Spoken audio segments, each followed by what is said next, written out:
Ujambo wapenzi, wasikilizaji, watazamaji, karibu katika mjadala wetu wa siku ya leo. Jina langu ni Alex Mwama, mwendeshaji wa kundi ambalo litakuwa likiendelesha mjadala wa matumizi ya Kiswahili katika redio za nje ya Afrika. Niko na wenzangu hapo katika kundi letu ambao watakuwa wanajitambulisha moja kwa moja.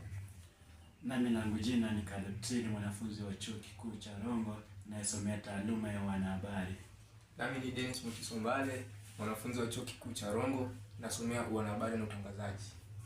Langu jina Quinta Akoth, mwanafunzi wa chuo kikuu cha Rongo, kozi la wanahabari na utangazaji.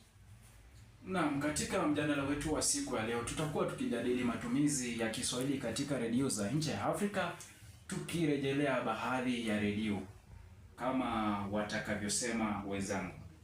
Mifano ya redio za nje ya Afrika. Kuna redio kama vile redio China, kuna redio BBC, kuna Sauti ya Amerika.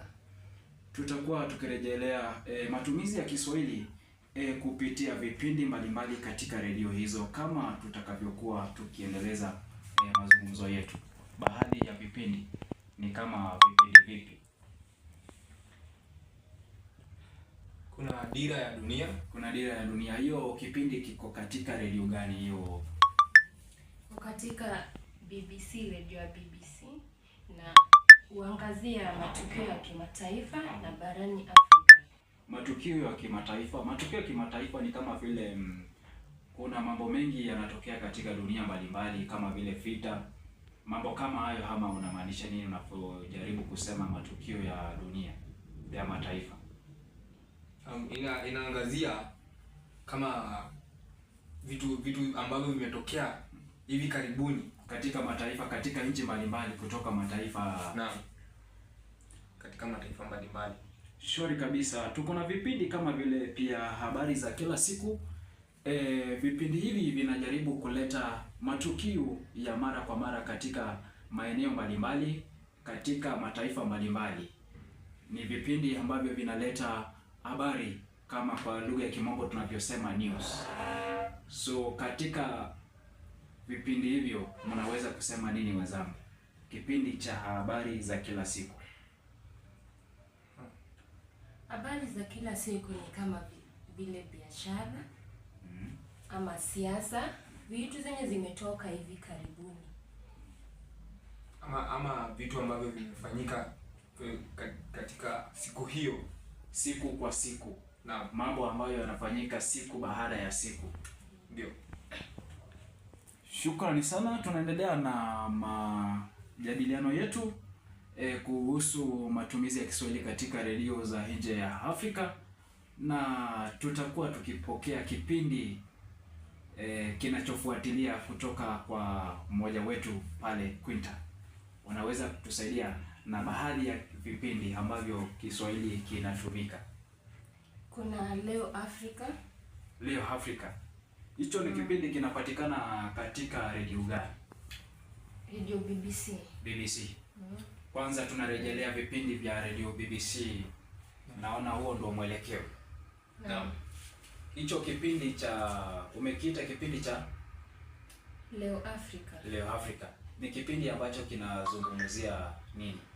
Huleta ripoti za moja na uchambuzi kutoka maeneo mbalimbali ya Afrika. Ripoti za umoja. Ni kipindi ambacho kinasaidia mataifa kuungana, ambapo kama wakati ambapo hakuna amani, ama unamaanisha nini unaposema kipindi kinacholeta umoja? Umoja kwa lugha ya Kimombo ni unity. Kama kuna vita ama kutoelewana katika nchi mbalimbali, alafu kipindi cha Leo Afrika huleta umoja, uungano. Yeah. Kama venye tunavyosikia kipindi kinaitwa Leo Afrika, ni kipindi ambacho kinatumia lugha ya Kiswahili kuleta umoja palipo na kutokubaliana baina ya nchi mbalimbali. Hayo ni matumizi ya Kiswahili kuleta umoja ama kuleta kuelewana kati ya nchi mbalimbali katika mataifa mbalimbali. Tuko na vipindi, tunaendelea na kutaja vipindi tukielezea matumizi ya Kiswahili. Kipindi kinachofuata ni kipindi cha Amka na BBC, kipindi ambacho kinazungumzia masuala yanayoibuka ulimwenguni. Masuala haya ni kama vile masuala ya kibiashara, siasa, michezo na masuala mbalimbali yanayohusu wanajamii katika ulimwenguni. Kipindi hiki kinampa msikilizaji muhtasari wa siku na jinsi matukio yanavyotokea hiyo siku. Kuna kipindi Waridi wa BBC na huangazia simulizi za maisha, kijamii na masuala ya wanawake. Kipindi hicho kinazungumzia masuala ya jamii, mambo mbalimbali kutoka jamii mbalimbali. Ni kipindi ambacho kinasaidia watu kujua mambo ambayo yanafanyika katika jamii moja, kinasaidia watu kutoka jamii ingine kujua mambo ya jamii fulani, na hivyo kinaleta umoja katika jamii mbalimbali. Nijifunze Kichina ni makala yanayowafunza wasikilizaji lugha ya Kichina kupitia Kiswahili ili kurahisisha mawasiliano. Kipindi kingine ni sanaa na tamaduni. Kipindi hiki huonyesha tamaduni za Kichina na sanaa zake, ambapo wanaenda kuonyesha tamaduni zao, venye wanafanya kilimo, biashara na vitu vinginevyo. Na kama ambavyo mmesikia ni kwamba Kiswahili kinatumika katika kuleta tamaduni za Kichina katika mataifa mbalimbali. Huu ni mfano ambao ni mwema sana, kwa sababu unapata kuna wale watu kutoka mataifa mengine watakaona tamaduni zinazofanyika katika nchi ile ya China na kuenda huko kama watalii. Ndio. Kwa hivyo Kiswahili kinasaidia sana katika utamaduni wa nchi fulani, kama vile kueneza na kuananisha utamaduni wa nchi ya China. Tunaendelea kuangazia matumizi ya Kiswahili moja kwa moja, kama mwenzangu atakavyoendelea kusema katika kipindi kinachofuatilia. Naam, asante kwa fursa hii. Ni wakati mwingine ambapo naenda kuzungumzia kipindi ambacho ni kipindi cha Daraja la Urafiki, ambayo inazungumzia miradi ambayo China imeibua kati na nchi zingine. Hii kipindi ambayo inazungumzia mahusiano mazuri ambayo China imeibua na manchi tofauti katika dunia hii. Kipindi kingine pia kinachoangaziwa katika redio hii ni habari za dunia. Inaangazia habari zinazotokea kama kwa majirani wa China na China pia. Hayo ni mambo mema sana. Tukirejelea hivyo vipindi, tumeona kwamba pia Kiswahili kinatumika katika kufunza Kichina, kufunza watu lugha ya China. Hii ni Kiswahili kinaleta umoja, kinaleta mafunzo, kinatumika katika kuelimisha. Kinaelimisha watu lugha ya China na kuleta umoja, jambo ambalo linaweza kuendesha pia hata mtu kujifunia kazi katika nchi ya China na yeye si Mchina. Ni ambavyo tumeweza kuzungumzia matumizi ya Kiswahili katika redio mbalimbali katika mataifa mbalimbali. Kuna kipindi ambacho nimekisikia pale, kipindi ambacho kwa jina nakifahamu kama Jifunze Kichina. Vipi Kiswahili kimeweza kutumika katika kipindi kile? Kiswahili kimetumika kama chombo cha mawasiliano. Kama chombo cha mawasiliano. Naam. Yaani kupitisha ujumbe kutoka kwa mtu mmoja hadi mwingine, kutoka kwa mtu mmoja hadi kwa kikundi kingine, chombo cha mawasiliano. Vipi wenzangu, vipi mnaweza ongezea matumizi ya Kiswahili katika kipindi kile cha Jifunze Kichina? Kiswahili ni lugha ambayo inajulikana na mataifa mengi. Kwa hiyo sababu imeweza kutumika kama kueneza Kichina, kwa sababu inaeleweka kwa urahisi na mataifa mbalimbali. Kwa hivyo Kiswahili kinaleta mawasiliano ya rahisi, kinarahisisha utangamano. Kinarahisisha mazungumzo ya mtu kutoka nchi moja kufikia nchi nyingine. Mtu kutoka nchi tofauti kuzungumza na mtu ambaye anatoka nchi ya China. Kumaanisha mtu akitoka huko Kenya na aende China, nchi ya China, anaweza ipata kwa rahisi sana kuzungumza na watu wa China. Naam.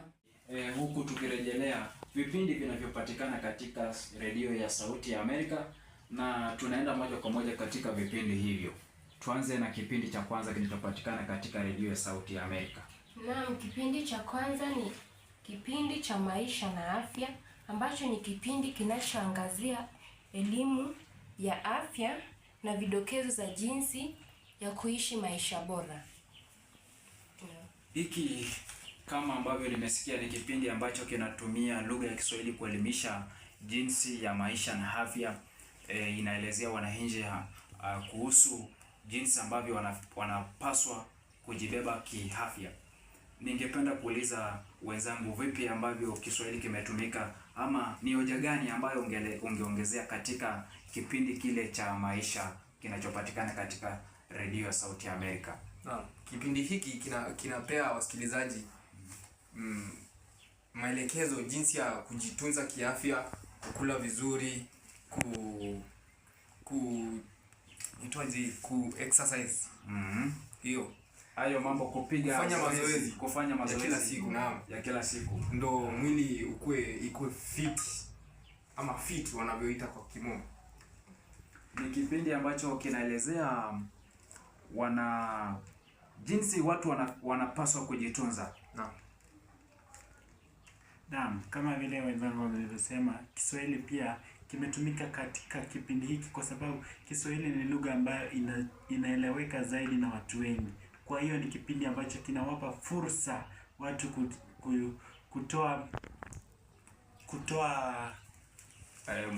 kutoa maelekezo, kutoa maoni yao kuhusu maisha na vitu ambavyo vinawakimu katika maisha yao.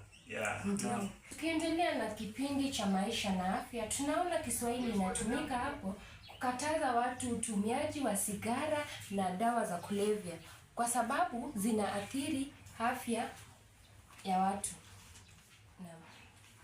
Kwa kifupi, Kiswahili kinatumika, mwenzetu, kama ambavyo umesema, Kiswahili kinatumika katika kuelimisha watu madhara ya kutumiaji wa mihadarati. Ama unamaanisha nini unaposema maneno kama yale ambayo umeyasema? Nimesikia wenzangu tukizungumza kwamba Kiswahili kinatumika katika kuelimisha watu dhidi ya utumiaji wa dawa za kulevya. Vipi Kiswahili kimetumika katika hiyo sekta? Tunaona Kiswahili ni lugha ya mtaa na inaeleweka sana na vijana siku hizi. So unaona wakiongeleshwa na hiyo lugha ya Kiswahili wanapata hiyo elimu na wanapata kujua madhara za dawa za kulevya. Inakuwa rahisi kwa kujiathari. Kwa hivyo pia Kiswahili kinatumika kama lugha ya pale mtaani, lugha ambayo vijana wanaielewa kwa urahisi. Katika hiyo sekta ya afya pia nimeona Kiswahili kinatumika katika kuelimisha vijana wasitumie mihadarati. Pia kimetumika jinsi gani? Ni mikakati, ni swali tu. Kuna jinsi Kiswahili ambavyo kimetumika katika kuweka mikakati ya vipi vijana wanafaa jinsi vijana wanafaa kuepuka matumizi ya mihadarati, ama mnasema nini katika pale? Kuna njia yoyote Kiswahili kimetumika kuweka mikakati? Naam, kinapea vijana jinsi ya kujiathari kama hujaanza. Pia kuna jinsi ya kuacha kama ulishaanza. Naam. Kiswahili pia kimetumia miundo msingi kama vile mashairi ili kuelimisha watu kuhusu haya mihadarati. Na pia Kiswahili kimewasaidia vijana wetu kuwa na mtazamo chanya katika ili kuepuka na msongo wa mawazo. Na kama tunavyoendelea, sijui mimi ndo naona hivyo ama vipi. Nimeona katika pale mazungumzo yetu tunasema, mwenzetu ametuambia kwamba Kiswahili kinatumika katika njia ya mashairi kuelezea jinsi mihadarati inavyotumika ama vipi vijana hawafai kutumia mihadarati. Mimi ningeona sana vizuri sana nielezee pale, niongezee niseme ni pia hiki Kiswahili kimetumika katika kukuza talanta ama vipi, mnasema vipi? Kwa sababu ni hoja moja kwa moja tunazungumzia, tukiendelea kuongezea vipi tunaona hii lugha ya Kiswahili ikitumika, ama wenzangu mnasema vipi? Naam, katika hiyo kukuza talanta, vijana wanapohusishwa katika mashairi na vitu mbalimbali, inawafanya kuwa hawako wamekaa bila kitu cha kufanya. Wanaacha kutumia haya mihadarati kwa sababu watakuwa wako na kitu cha kufanya. Sababu vijana wengi wanajihusisha na haya mihadarati kwa sababu ya kukosa kazi ya kufanya katika maisha. Kwa sababu ya kukosa kitu cha kufanya, unapata mtu ako pale anafikiria sana mpaka anajiingiza kwa mambo ambayo ni rahisi kama utumizi wa dawa za kulevya. Naona tunaendelea vizuri. Alafu nikiongezea kwa hiyo kipindi moja tu maisha na afya, naona pia Kiswahili kimetumika kutoa ushauri. So kama mtu ako na ukimwi, najua ukimwi ni ugonjwa yenye haiwezi tibika. Lakini kama ako na hiyo ugonjwa, anaweza pewa ushauri vitu anafaa afanye ndio asiadhirike. Moja kwa moja nimeona kwamba ugonjwa ambao umesema ni ugonjwa ambao mihadarati imeweza kufutia ama mihadarati imeweza kusababisha katika maisha wa baadhi ya vijana ama baadhi ya watu. Nimeona pale ukisema kwamba Kiswahili kinatumika katika kuleta mikakati ama kusaidia wale ambao tayari wameshaathirika na mihadarati kuepuka tatizo ama matatizo ambayo pia yangeweza kuongezekea wanavyoendelea kuzidi kutumia mihadarati. Ama mwenzangu, mimi nimekuelewa vizuri ama vipi? Nimekuelewa vizuri. So Kiswahili kinatumika pale kuleta msimamo ama kuleta mwelekeo kwa baadhi ya watu ambao tayari ni waathirika wa mihadarati. Tukiendelea pia kuendelea na kuongelea mambo yetu ama mjadala wetu wa kuzungumza matumizi ya Kiswahili katika redio za nje ya Afrika, ningependa tuendelee mbele na tutaje kipindi kinachofuatilia pale. Kipindi kinachofuatilia ni kinaitwa Zulia Jekundi. Zulia Jekundi. Kipindi hiki kinaashiria masuala ya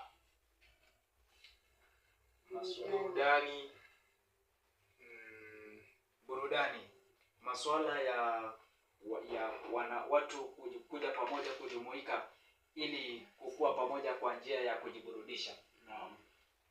Tunaweza endelea kuongelea katika kipindi hicho vipi Kiswahili kimetumika pale katika kipindi hicho cha kuleta burudani. Na kama mnavyojua kwamba vijana wengi wanapenda burudani sana siku hizi. Naomba tuendelee kuzungumza wenzangu, vipi Kiswahili kimetumika katika kile kipindi. Kama nilivyosema, kinawezesha kinaongelea masuala ya burudani. Na ningependa kusema wanarika wengi wanapenda kusikiza nyimbo, na nyimbo za Kiswahili kama mnavyojua watamu sana katika maeneo ya burudani za vijana, wazee hivyo. Na pia nikiongezea, kama tunavyojua kwamba siku hizi sio watu wa lugha moja wanaoishi mahali pamoja, ni watu kutoka lugha mbalimbali. Na nikiongezea ni kwamba Kiswahili kinaleta ule mvuto ama kinaleta kule kuhusisha watu wote. Unapata kiko pale, muziki ni wa Kiswahili. Kwa hivyo mtu yoyote, awe Mkamba, awe Mjaluo, awe wa kabila gani, anasikiza wimbo hapo pale kusikia, anapata haki kama jinsi wengine wanavyopata, ama vipi? Hapo naona Kiswahili pia imetumika kukuza talanta. Kimetumika pia kukuza talanta. Kama mtu ni mwimbaji na tutasikiliza hizo nyimbo zake zitatumika kwa njia ya burudani, na kwa hivyo hiyo itakuwa jinsi ya kukuza talanta yake ya uimbaji. Na kwa njia pengine nikiongezea, kinatumika kukuza talanta pia katika kwa kile tunachokiita kwa lugha ya Kimombo kama live performance. Kizungu si kidomo chetu. Naomba tuendelee kuzungumza katika pale mjadala wa kuleta matumizi ya Kiswahili katika burudani. Mwenzetu, unaweza sema nini pale katika huo mjadala? Nikiongezea kwamba ni Kiswahili kitasaidia sana vijana kuburudika katika kule kusakata densi, katika hizo maongezi na baada ya kuongelelea matumizi ya Kiswahili katika vipindi mbalimbali kutoka kwa redio ambazo tumerejelea kama vile Radio BBC, Sauti ya Amerika, wenzangu ningependa tulete umoja wa jumla wa matumizi ya Kiswahili kama ambavyo tumeweza kuelezea wasikilizaji na watazamaji wetu. Tuingie moja kwa moja umuhimu wa jumla wa Kiswahili. Vipi mambo ambayo tumeona pale Kiswahili kimeweza kutumika, ama mambo ambayo Kiswahili kimeleta katika mataifa mbalimbali. Na Kiswahili kinakuza uhusiano dhidi ya nchi mbalimbali na jamii mbalimbali, kwa sababu Kiswahili ni lugha ambayo inaeleweka na mataifa mbalimbali. Kwa hiyo inaweza ikaleta uhusiano mzuri kati ya nchi mbalimbali, kama mahali ambapo tuseme kumetokea na ghasia mahali, Kiswahili inaweza kutumika kuleta amani mahali pale. Pia Kiswahili kinawezesha utangamano mwema kati ya mataifa mbalimbali ambayo tumezungumzia, na katika utangamano huo unapata kuna uboresho wa biashara, kilimo na biashara katikati ya nchi hizi, unapata ziko sawa, zimeimarika kutokana na matumizi ya Kiswahili. Kabla ya kumaliza mjadala wetu, ningependa kuongezea katika maongezi yetu ya matumizi ya Kiswahili kwa ujumla kwa kusema kwamba Kiswahili ni lugha ambayo imetumika kuleta habari za kila siku, matukio yanayotokea siku kwa siku baada ya siku. Na pia ningependa kuongezea kusema kwamba Kiswahili pia kimeweza kuleta mawasiliano ya jamii, kama vile kuelimisha tamaduni za jamii mbalimbali na kuleta utangamano dhidi ya jamii. Tukimalizia, ningependa kusema kwa jina langu ni Alex Mwema, mwendeshaji ambaye amekuwa mwendeshaji wa kundi hili la mjadala wa matumizi ya Kiswahili katika redio mbalimbali katika nchi za nje ya Afrika, na ningependa wenzangu mjitambulishe kama tunavyomalizia mjadala wetu. Nami nimekuwa wako Caleb Sili, mwanafunzi wa chuo kikuu cha Rongo. nami ni Dennis Mutiso, mwanafunzi wa chuo kikuu cha Rongo. Langu jina Quinta Akoth, mwanafunzi wa chuo kikuu cha Rongo. Langu jina Meshak Cheriot, chuo kikuu cha Rongo. Asanteni, tunawashukuru kwa kushiriki nasi katika mjadala wetu wa kukuza lugha ya Kiswahili.